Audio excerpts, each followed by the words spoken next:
حاضرین السلام علیکم، آپ کو عرفان رشید کا سلام پہنچے۔ آج میں اپنی لکھی ہوئی کتاب تبلیغ اسلام، یہ جو میرے ہاتھ میں ہے، اس میں بیان کردہ فضائل ذکر اللہ تعالیٰ، فضائل درود شریف اور اسلامائزیشن کے حوالے سے، اسلامی تبلیغ اسلام کے حوالے سے چند ایک باتیں کرنا چاہوں گا۔ اردو عربی اور English. First of all, I would like to elaborate in few words that there is a great need in today's life, as in view of poetry of Allama Dr. Muhammad Iqbal Rahmatullah alayh, ایک ہو مسلم حرم کی پاسبانی کے لیے، نیل کے ساحل سے لے کر تاب خاک کے کاشغر۔ تو آج کل ہماری یونیورسٹیز میں آپ کو پتہ ہی ہے، ڈاکٹر علامہ محمد اقبال رحمۃ اللہ علیہ کے حوالے سے کئی ایک موضوعات پر ان کی شاعری کے تناظر میں ریسرچ ہو رہی ہے۔ دیگر یہ ہے کہ حضور ختم رسول خاتم النبیین صلی اللہ علیہ وسلم نے ارشاد فرمایا تھا کہ علم حاصل کرو خواہ تمہیں چین جانا پڑے۔ ہماری یونیورسٹیز جامعات اس حوالے سے فروغ تعلیم کے حوالے سے، فروغ علم کے حوالے سے بہت بڑا بنیادی کام کر رہی ہیں آج کے جدید دور میں، اور ہمارے یونیورسٹیز اور چائنا کے مابین اور دیگر ممالک کے مابین کئی ایک MOUs پر بھی سائن ہو رہے ہیں۔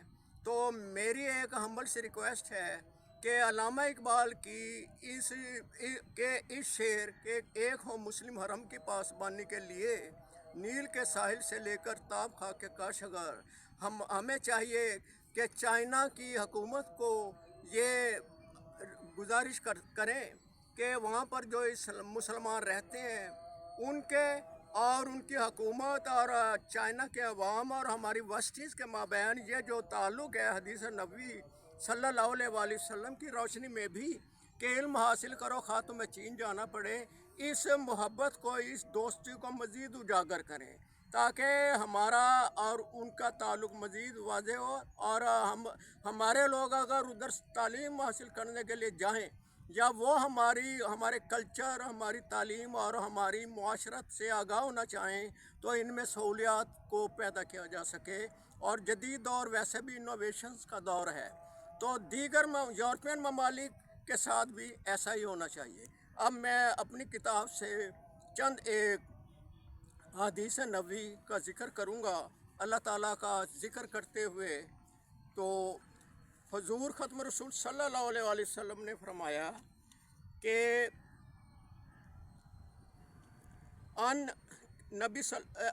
انس رضی اللہ عنہ ان رسول اللہ صلی اللہ علیہ وآلہ وسلم قال اذا مررتم بریاض الجنت فارتعوا قیل وما ریاض الجنہ قال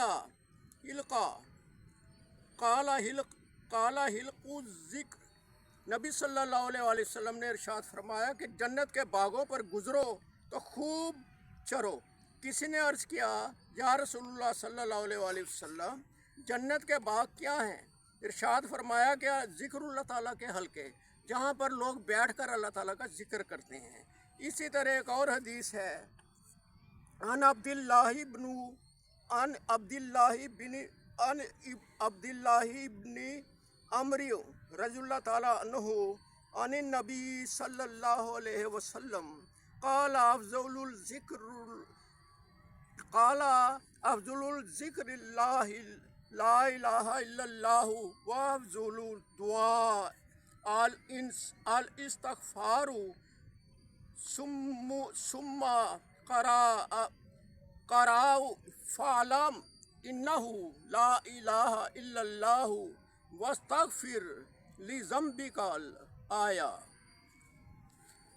حضور صلی اللہ علیہ وسلم کا ارشاد ہے کہ تمام ذکروں میں سے افضل ذکر استغفار ہے اور لا الہ الا اللہ کہنا ہے، اور تمام دعاؤں میں سے استغفار افضل ہے۔ اس کی تائید میں سورہ محمد صلی اللہ علیہ وآلہ وسلم کی آیت فَعَلَمْ إِنَّهُ لَا إِلَٰهَ إِلَّا اللَّهُ تلاوت فرمائی۔ والا میری